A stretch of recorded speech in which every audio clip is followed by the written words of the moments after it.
What's going on, everybody? Deacon here. Sorry this video is late, but just like last week, I had a different video plan for you guys. But after having my editor-in-chief take a look at it, she gave it a thumbs down and I decided not to upload it. Matter of fact, she ended up saying, yeah, the video was pretty good, but you talked about a lot of surface stuff. You didn't really go into too much detail.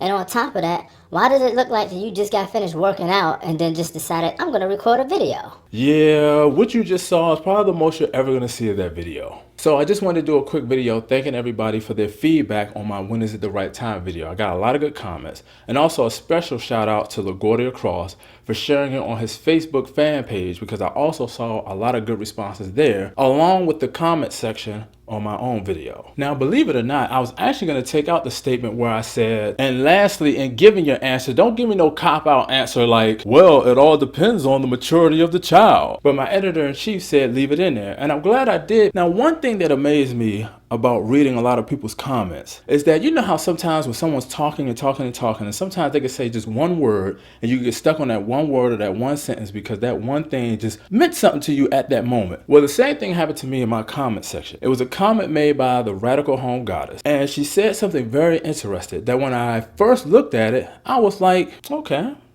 yeah, that's true. But then after reading some parents' comments, that statement just turned into...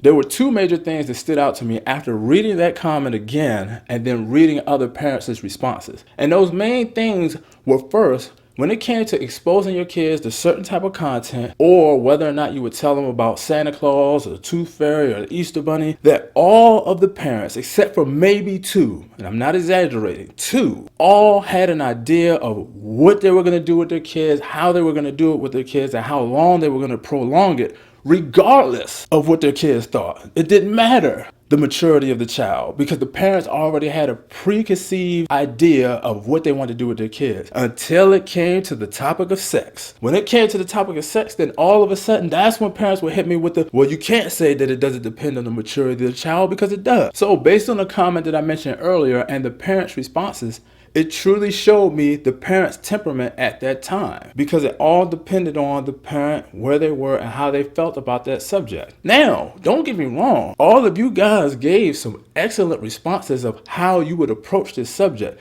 but they ranged from, I'm going to tell my kids straight out all the parts, all the anatomy, the whole 9 yards as soon as they ask, all the way up to, you know what, I'm going to find clever ways to talk to my child in a language that they'll understand.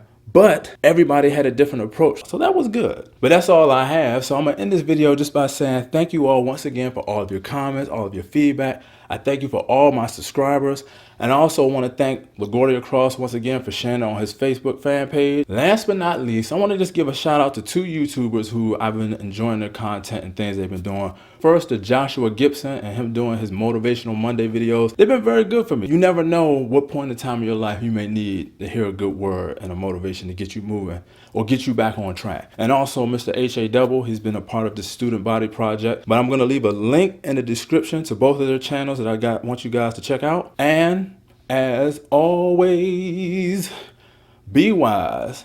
And until I see you guys next time, have a great weekend. It was what me and my wife saw as we were about to leave out that kind of inspired this video. Oh, and don't worry, I'm not going to be singing in my videos anymore unless it's to be funny, you know, because I really can't sing. I can carry a tune. You know, I can harmonize, but I can't sing, though. All right.